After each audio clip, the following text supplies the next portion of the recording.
Hello guys, mapagpalang araw po sa lahat. Ayan na, sinasangkot sa ko yung aking kaunting pork meat. Ayan, inano ko muna siya. Pinapatuyuan ko siya tapos papamantikain ko muna siya bago ko siya igisa sa sibuyas, bawang at kamatis. Ayan, para lumabas yung kanyang mantika. Pero kailangan natin siyang patakan ng kaunting mantika din para, ayun, para mas lalong ma-enhance na lumabas yung kanyang mga mantika. Yan, gisa-gisa lang muna. Ganyan lang muna. Antayin lang natin mag-brown yung ating karne. Yan. Nag-umpisa nang ano yung kanyang mantika lumabas. At ayan, dahil achieve na natin yung kanyang pagka-brown, mag-gisa na tayo ng bawang muna. Ayan, unahin natin ang bawang.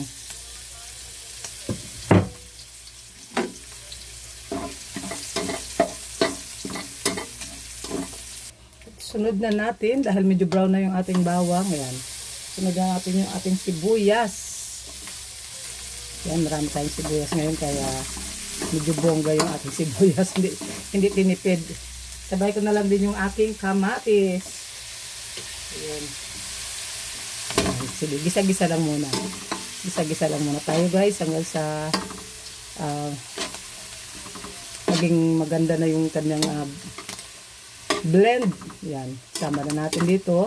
At siyempre palalambutin natin yung ating karne bago natin ilagay yung gulay, kasi ang aking menu for today ay pakbet. Pak na pak, bet na bet.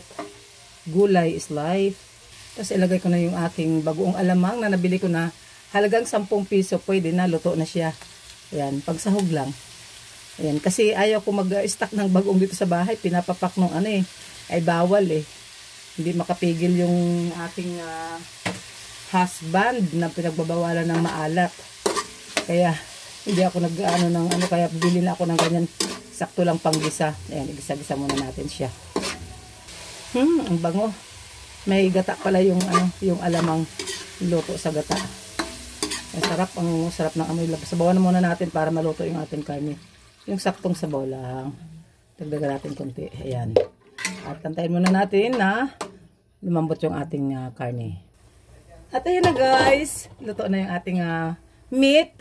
Kaya ilagay na natin yung ating gulay. Ayan.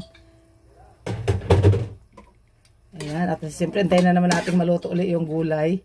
At ayun na, ready to serve na